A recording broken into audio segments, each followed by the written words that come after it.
नमस्कार दर्शक बंधु। आज तोरी पाई तो पाई सीरियल रे आपण माने देखिबाकू पाइबे। आज चिकी जीवे पुलिस स्टेशन रिपोर्ट देबा पाई।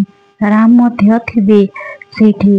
तापरे रुई हाजतरू आसी आउ रुई कहब मु तो किछि करिनी, मु कुआडे जीविनी। तापरे चिकी कहब मु किछि करुनी, या परे तो तते बेल मिलिबा दूर कथा, तू केबे काहा जीवन नबा कथा स्वप्नरे भी भाभी पारिबुनी। ती कहबे चिकी कहबे मैडम मु एठी को नाटक देखिबा को आसीनी। तापरे चेन को देखई कहबे एटा कौन रुही कहबू, राम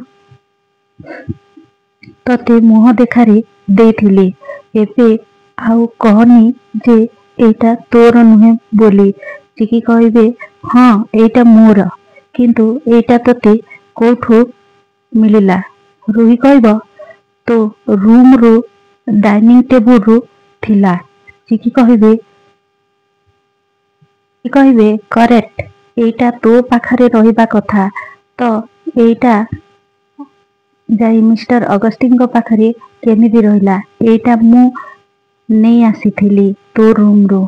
चिकी कहबे मैडम आपण सुनी पारले तो मु नथिला बेले मो रूम को आसी मो चेन नहीं जाइथिला। आउ या माने ये चोरी करिछि।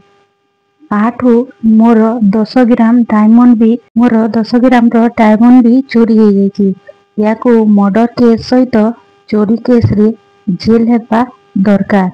चिकी कहबे कथा सरी जाइछि आपणक आगरे, या ये ता दोष मानि सारिछि। एबे आपणक ही कौन करिबे। तापरे चिकी सेठू चली आसिबे। आउ चिकी को रिपोर्ट लिखि सारिबा परे सेठी सिग्नेचर करिबे। तापरे चिकी सेठू चली आसिबे।